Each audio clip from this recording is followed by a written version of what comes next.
Hey everybody, this is Professor Alexander, and we are into chapter 10. How's everybody doing today? Remember, it takes a village. And we're going to go ahead and dive into it. Chapter 10 deals with writing strategies as well as public speaking. Public speaking is one of those things that you're going to use for the rest of your lifetime, whether you're going to be conducting a board meeting or giving presentations at your job, interviewing skills. You need public speaking skills in all aspects of life. So we're going to go ahead and start with chapter 10. Express yourself in writing and in speech. So the learning objectives for this particular chapter is going to be to explain the importance of writing and speaking, explain the 5-step writing process for developing effective papers and speeches, research information through the library and online, use strategies for giving effective presentations, identify strategies to overcome speech anxiety. How many of you have had nervousness or anxiety before giving a speech? Probably a lot of us. In this chapter, we're going to talk about some ways in which to reduce those anxieties and better ways to organize your thoughts and ideas in order to present those. So, the writing process, as discussed in previous chapter, the 5-step process is to prepare. How are we preparing? Okay, we know we get the instructions. What are we supposed to do? We have all of that handy. We have all that available to us.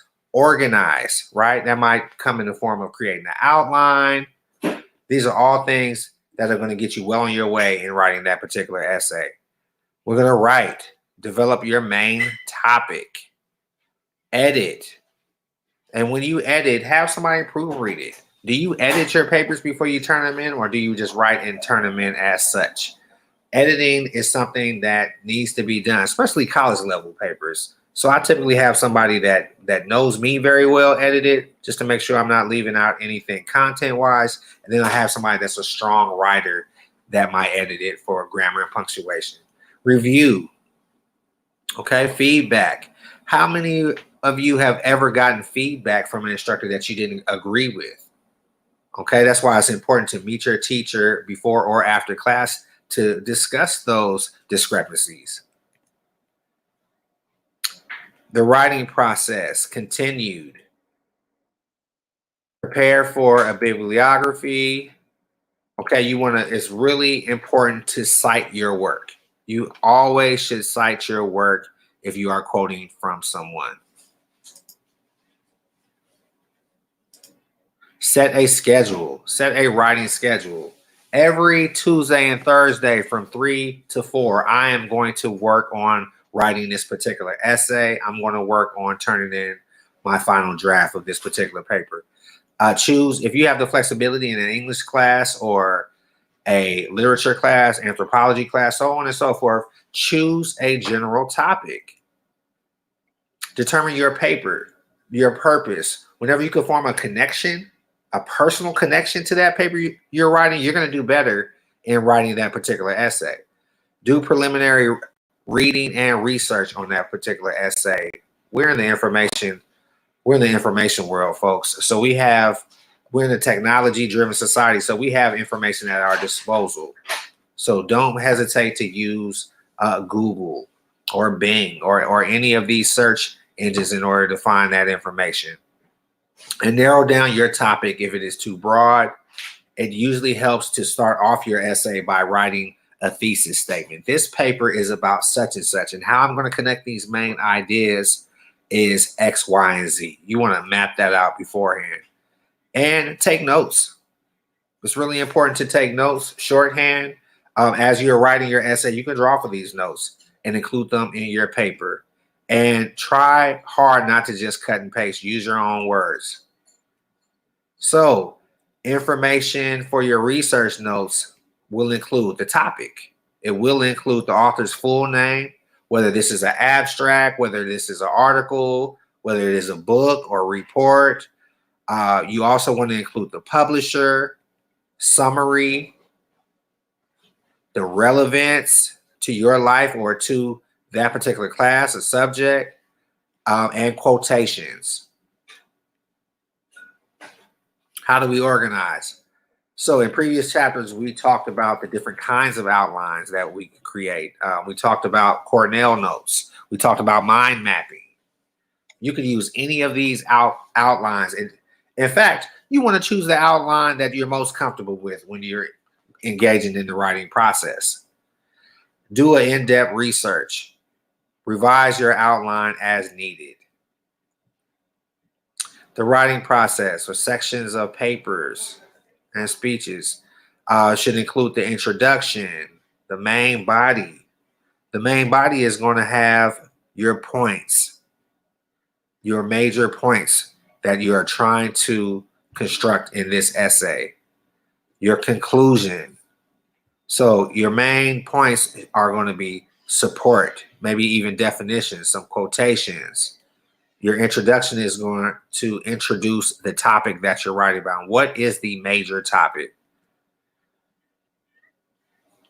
The writing process. So make sure you edit. Part of the writing process is editing.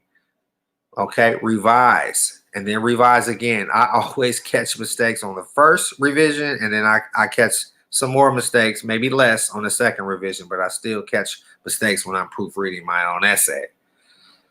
Confer with your instructor. It is really important for you to confer with your instructor, especially when it's the essay that they are asking you to submit. You want to make sure that you're doing it right. You want to make sure that you're on the up and up. Prepare your final draft by doing a final revision, making sure everything is tight, making sure your essay flows together, and cite your sources. Now, the 7 C's. This is important. You want to remember this for the review questions. Be concise and concrete. That means don't ramble on. Make your point and move on. Be clear. Okay, be correct. And there's ways that you can look up. You could fact check yourself and make sure that you are providing accurate information. Be coherent. Be complete. Be considerate. Don't use offensive language. Use college appropriate language. These are what we refer to as the 7 C's. You want to remember this for your future writing. Tips for online writing is being respectful. Okay? You want to use college appropriate language. Be direct and concise. Make sure that your writing is easy to scan, because many of your instructors are going to be printing things out, scanning them in order to give you your grade, in order to grade your paper and make corrections. Highlight important information. Okay, use keywords, right? Be credible. Copy, edit it before you post, and respond when appropriate. Use the privacy features if you can, and unplug at night in order to get some rest. Don't go too deep into the night. That's going to affect your health, your stress level, and well-being. The writing process, revising your draft, do a word count. You might have one of those professors that says, I want a 350 paper, and then you end up writing a 450 paper. Believe it or not, you can be marked down for that. Sometimes you can be marked down for writing too much. You definitely can be marked down for writing too little. So make sure you do a word count. Read your paper out loud. Rework paragraphs for clarity and appropriate transitions. Recheck your outline. Go back and make sure that your outline is in sync with what you wrote about. Review sentence structure, punctuation, grammar, and the unity of thought. These are all vital. Do a final review. Keep backup copies. Present your paper or speech on time. Assess and evaluate when your paper or speech is turned to you.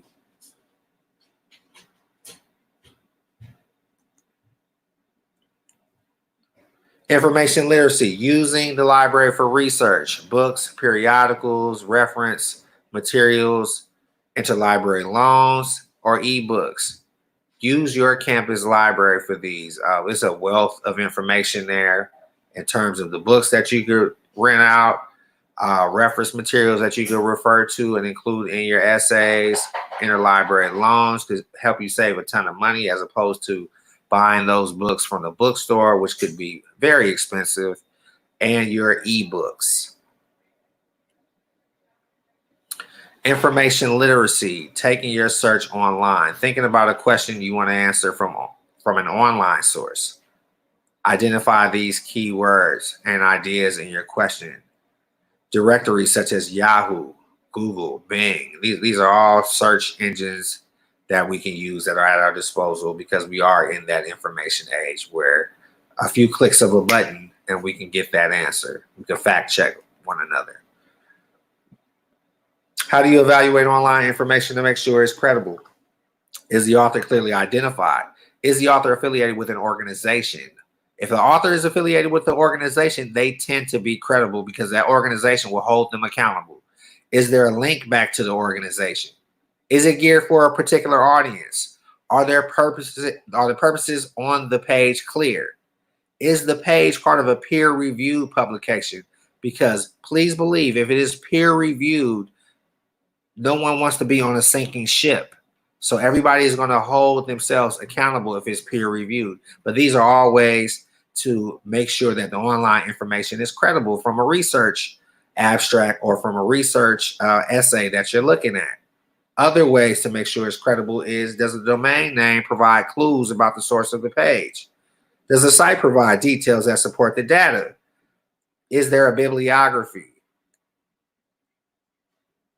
Is online information accurate? Now, are there grammatical errors? Does it seem credible? Can factual information be verified? Is it comprehensive or narrow in focus? And has the site been evaluated? Is that online information timely? Is it relevant? Is it outdated? These are ways to know if it's timely. When was the information published? It will have it on the date. It will have the date will be available in the first couple of pages. Is it current? We typically like when you're doing a research paper, you typically want to go with the most current information. When was the page last updated? We want to know these things. Are links to other web pages current and active?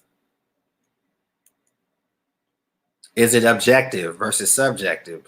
Subjective tends to be folks' opinion. We want it to be objective. Is this research valid? Is the source of factual information clear and consistent? Does the page display a particular bias that author is trying to make a point, or it is exposing how this author feels about a particular subject will make that subject matter opinionated and not factual? Is based on opinion, is subjective. Are any advertisements clearly distinguishable? We want to know these things. Public speaking strategies. Now, quick story about me. I was terrified to take a public speaking class. I had to take a speech class. And the truth be told, my instructor gave me really good tips and advice on how to reduce my anxiety, how to organize my thoughts and ideas. So, and what I learned is all of the skills that I learned in my speech class were going to be applicable to almost every job that I had. As a swimming pool manager, as a professor, I lean on those skills all the time. And fast forward to where I am now, I'm a teacher, so I have to use those public speaking strategies. So don't be nervous about it. You're going to be in there with a lot of folks that have anxiety, and it's going to help you in the long run. Public speaking is what's considered a life skill. So understand the occasion, thinking about your topic, knowing who your audience is. Get the audience's attention, get the audience involved. And that could be with a joke, a short story, or an icebreaker. Look that audience directly in the eyes. Outline your speech. It'll give it some continuity. It'll give it flow. And write a good conclusion. Other public speaking strategies consist of developing visuals. So if you're going to use a PowerPoint, if you're going to use Prezi, Google Slides, preparing your prompters, practice out loud, relax, watch your time, be in the moment, enjoy it. Pause, take pauses when there's a laugh or when there's an applause. Avoid unnecessary words, avoid unnecessary ums and buts. These are called fillers. Review your performance.